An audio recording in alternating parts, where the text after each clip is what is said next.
इतनी कृपा है आप लोगों के ऊपर, इतनी बारिश हो रही है कल से, कुछ लोग घर से नहीं निकल रहे, ऑफिस से भी छुट्टियां ले ली, बच्चे स्कूलों में नहीं गए कि नहीं बहुत ज्यादा बारिश हो रही है आज बंद कर देते हैं। कुछ ने तो खाना तक नहीं बनाया कि बाहर से मंगवा लेते हैं। और आप लोग इतनी मेहनत करके आए, बारिश में भीगते हुए आए, परेशान हो करके आए, तंग हुए, लेकिन आप यहाँ तक पहुंचे। ये आप लोगों का प्रेम है, ये आप लोगों का भाव है, ये आप लोगों के अंदर उस ज्ञान की जिज्ञासा है, ये आप लोगों के अंदर उस परमात्मा की भूख है, ये आप लोगों की पात्रता को दर्शा रहा है कि आपको के मार्ग को, आपके ज्ञान को कोई नहीं रोक सकता, आपके भजन को कोई नहीं रोक सकता। आप किसी भी विपत्ति से लड़ने के लिए हर समय तैयार रहते हो, आप किसी भी परिस्थिति को झेलने के लिए हर समय तैयार रहते हो। आपको प्रकृति भी प्रभावित नहीं कर सकती, आपको संसार भी प्रभावित नहीं कर सकता। आप जो भी कर रहे हो ये इतना आसान नहीं होता, क्योंकि ध्यान की जो स्थिति होती है, नाम की जो स्थिति होती है, समर्पण का जो भाव होता है, अंदर में जो तेज होता है, जब वो निखरने लगता है, गुरु के प्रति स्मरण जब होता है, समर्पण जब होता है और उनके साथ जुड़ाव जब होता है आत्मा का, फिर वो जीव किसी भी परिस्थिति से नहीं रुक सकते। चाहे घर में कष्ट हो, परेशानी हो, लोग रोकने वाले हो, समाज रोकने वाला हो, और आज तो आप लोगों ने देख ही लिया प्रकृति भी रोकने के लिए कोशिश करे, लेकिन नहीं, अंत में आप देख लीजिए कितना शांति से सब कुछ चल रहा है। परमात्मा ने आप लोगों के लिए किस प्रकार से वातावरण तैयार कर दिया कि एकदम से बारिश बंद, आवाज बंद, सब कुछ शांत। कितनी कृपा निधान है वो सब जानते हैं जीव के अंदर क्या चल रहा है, किस चीज की आवश्यकता है, किस समय के ऊपर क्या करना है, कौन जीव लेकर के आना है। कुछ जीव ये मान करके रह गए आज तो बारिश चल रही है, आज नहीं चलते, अगली बार चलेंगे। कुछ जीव आप लोग ये सोच करके निकल आए हम नहीं रुकेंगे, आज गुरु पूर्णिमा का दिन है, चाहे कुछ भी हो जाए, पैदल चलना पड़ो, चाहे पानी से गुजरना पड़ो, कष्ट होना पड़ो। कुछ लोग बहुत दूर दूर से पैदल चल करके आए हैं, कुछ लोग अलग अलग भाव लेकर के आए हैं। मैं देखता हूँ लोग कितना प्रेम करते हैं, कितना कष्ट सहते हैं गर्मी के अंदर। मैं पिछले महीने की बात करूं तो जब 15 दिन में मिल रहा था, 15 के 15 दिन सैकड़ों लोग हर रोज पैदल आ रहे थे। कुछ लोग इतनी गर्मी के अंदर नंगे पैरों आ रहे थे। मैंने उनको बोला भी कि गर्मी बहुत है, उन्होंने कहा नहीं जी बिल्कुल भी महसूस नहीं होती। मैंने कहा ज्यादा गर्मी है, उन्होंने कहा नहीं पता ही नहीं चलता। ध्यान का क्या चल रहा है कि बस वहां से चलते हैं, आपके अंदर लो लग जाती है और पता ही नहीं चलता कब धाम के ऊपर आ गए, और भोजन यही होता है, और ना गर्मी का एहसास होता है, ना पता चलता, ना कोई दिक्कत आती है। ये आप लोगों के ऊपर परमात्मा की कृपा है, नहीं तो 2 कदम चलते ही लू लग जाती है। अखबारों में पढ़िए गर्मी से कितने लोग मर गए, हालात क्या चल रहे हैं, कितना टेम्परेचर चल रहा है, परिस्थिति क्या चल रही। लेकिन वो जीव नंगे पैरों बिना जल पिए, कितनी मेहनत के साथ, बिना कुछ भी ओढ़े, बिना परवाह किए, कितने भाव के साथ प्रकृति के साथ लड़ते हुए, संसार के साथ, अपने शरीर के साथ लड़ते हुए, क्योंकि इतनी गर्मी में नंगे पैरों चलना मेरे लिए भी आसान नहीं है, बहुत मुश्किल कार्य है। हम चले हैं कभी जब साधना काल में थे 20 वर्ष पहले, इससे भी हो सकता है ज्यादा चले हों, चला भी न गया हो। लेकिन आज हमारे लिए यह आसान नहीं है, क्योंकि शरीर सुविधा के अनुसार बदलते जाते हैं, समय के अनुसार चीजें बदलती जाती हैं। तो आप जब इतनी तपस्या कर रहे हो तो कौन रोक सकता है आपको? किसकी इतनी ताकत है? काल माया की औकात नहीं आपके मार्ग को रोक सके। काल देख भी नहीं सकता, पकड़ना और रोकना तो दूर की बात है। ऐसे जीव कहाँ मिलते हैं जो तपस्या की भट्टी में तपते हैं, जो नाम की ताकत में उत्पन्न होते हैं, जो नाम की ताकत में आगे बढ़ते हैं। मैं पूछता हूँ क्या चाहिए? वो बोलते हैं जो चाहिए था आपने दे दिया। घर गृहस्थी के, पैसे के, संतान के सब कार्य हो चुके, कि अब तो बस भक्ति चाहिए, ध्यान करना है। सारी चीजें देख ली, सारी चीजें हैं अपने पास, किसी चीज की कोई कमी नहीं है। बस संगत की सेवा चलती रहे और ध्यान और भक्ति चलती रहे। इस प्रकार के भाव जब जीव के अंदर आने लगते हैं, समझो समर्पण होना शुरू हो गया, समझो मार्ग खुलना शुरू हो गया, समझो आपके ऊपर कृपा हो रही है उस परमात्मा की, समझो कदम बढ़ गया है उस अनंत की ओर, समझो आप परमात्मा होने को हैं और उस मार्ग पर चल पड़े हैं। जब ये जीव जाग करके आत्मा का रूप हो जाएगा, ब्रह्म का रूप हो जाएगा, परमात्मा का रूप हो जाएगा। कितनी ताकत है भक्ति के अंदर।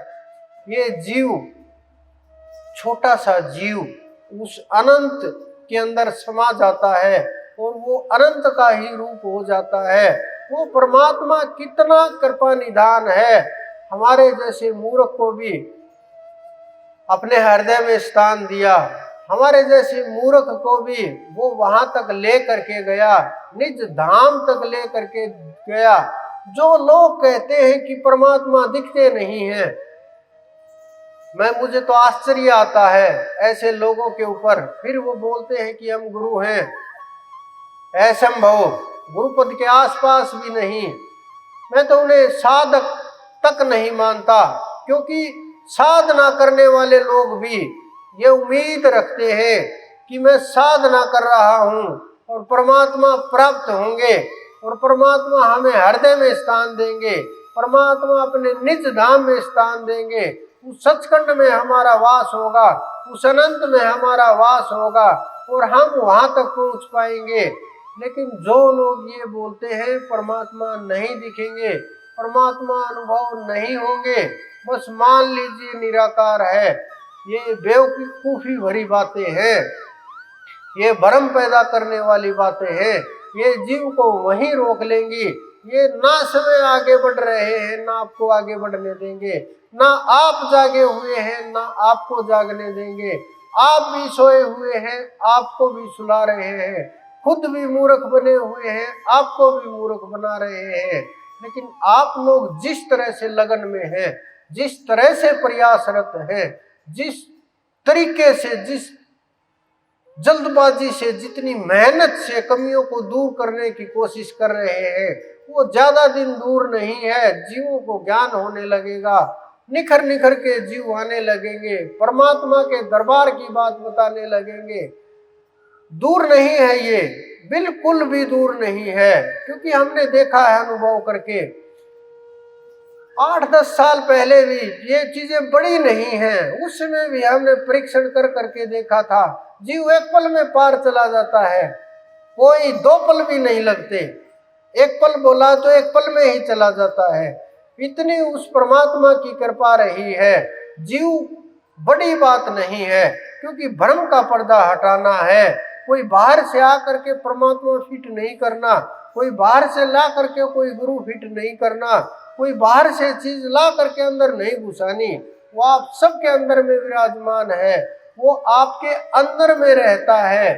उसके बिना ये जो खटपट संसार की चल रही है, जो संसार के कार्य चल रहे हैं, सांस लेने से लेकर के कर्म तक, सब के सब उसके बिना बंद हो जाएंगे।